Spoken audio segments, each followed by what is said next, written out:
20,000 bodies, frozen earth, pickaxes and shovels, and not a single word about it for 65 years. This is the story of the 961st Quartermaster Service Company, 260 African-American soldiers tasked with one of World War II's most grueling missions. They buried the American dead in the freezing mud of the Netherlands while the nation forgot they existed. Jefferson Wiggins was 16 years old when he lied about his age to join the U.S. Army. Born to sharecropper parents in rural Alabama, Wiggins had two choices: stay in the Jim Crow South where the Ku Klux Klan terrorized black people, or escape. As he later explained, the Army offered something simple but life-changing: 3 meals a day, medical care, and a chance to be treated with more respect than back home. So he joined. By 1943, Wiggins had been promoted to First Sergeant of the 965th Quartermaster Service Company. Like most black units in the segregated military, the 961st was assigned service work, not combat. They loaded trucks, they moved supplies. They did what the Army deemed fit for black men. In February 1944, Wiggins and his men sailed to Europe aboard the SS Frederick Lykes. For 2 weeks, they endured the same segregation that defined America.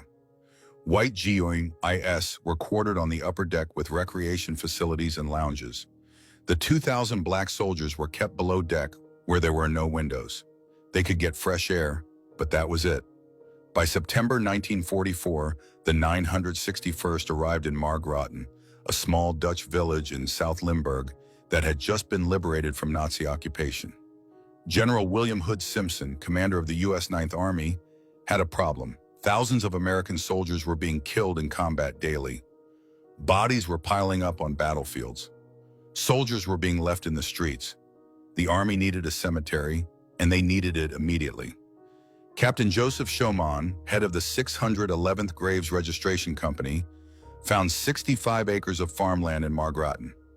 On November 10, 1944, the cemetery was officially inaugurated, and on that same day, Wiggins and his men started digging. What they encountered was incomprehensible. When Wiggins first arrived at the fields, there were thousands of bodies lying on tarps. Thousands. No coffins existed, so the dead were wrapped in mattress covers. The men of the 965th dug graves 6 feet deep, 6 feet long, and 2.5 feet wide, all with pickaxes and shovels because the frozen ground was too hard for machinery. According to Wiggins' account in the book, From Alabama to Margraten, the men were assigned to dig 3 graves per day, but the conditions were hellish. Rain, snow, wind, mud. The ground would collapse. Bodies that had been dead for weeks. Bodies that had been dead for days. Some remains mutilated beyond recognition from explosions. The smell of decomposing flesh in the bitter cold. Wiggins remembered something specific. He said nobody talked during the day. Nobody. The only sounds were picks striking frozen earth and the quiet prayers from soldiers standing over graves. Some men cried. One soldier, Archie Johnson, sang hymns for each fallen soldier. His favorite became a ritual. Lord, I'm coming home. And here's the unbearable irony that Wiggins carried for 65 years. They were burying white American soldiers who, when alive, they couldn't even sit in the same room with. These were men they couldn't share barracks with, men they couldn't eat it with, men they couldn't associate with under the laws of segregation. But the moment those men were dead, Wiggins and his unit gave them the one thing America wouldn't give them in life: dignity. As Wiggins later reflected, they had been commanded to give respect to people they couldn't even associate with in life. And in that contradiction, something profound happened. Whatever prejudices they'd carried, whatever fear they'd internalized, they set it aside. They treated these young Americans, regardless of the color of their skin, with honor and reverence they deserved. From November 1944 through December 1944, the 961st dug graves in 12-hour shifts for 3 months straight. By the end, they had buried approximately 20,000 American soldiers. After Christmas, they moved to supply lines for the Battle of the Bulge. No ceremony, no recognition, no one mentioned what they'd done. Then came the silence. For 65 years, Wiggins didn't speak about Margraten, not to his wife, not to his family, not to anyone. The trauma was too deep. The memories were too raw. He buried the story the same way he buried the soldiers, with silence. It wasn't until 2009 that a Dutch historian named Mieke Kerkels was researching the cemetery and contacted Wiggins. He was 84 years old.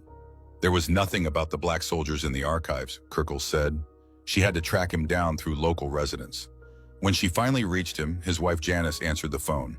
The moment she heard the word Margraten, Jefferson's stomach turned. He hadn't spoken that name in nearly 7 decades. But something changed. Wiggins decided people needed to know. Not about what he did, he was clear about that. He said, "I'm not concerned about people learning what I did. I'm concerned about them learning what American soldiers did." He published his story. He returned to Margraten in 2009 for the 65th anniversary celebration and gave the keynote address. Today, the Netherlands American Cemetery at Margraten holds 8,288 American World War II soldiers. Among them are 172 African American soldiers, including the men of the 961st who fought on the front lines when segregation was abandoned because the nation needed them to die. Wiggins lived until 2013.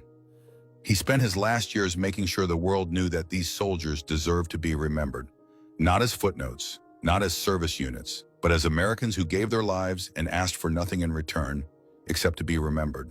This is Ekemafuna History TV. We uncover what history buried, like this. Comment what shocked you most about this story. Subscribe and share this with everyone who thinks they know World War II, because if we don't tell these stories, who will?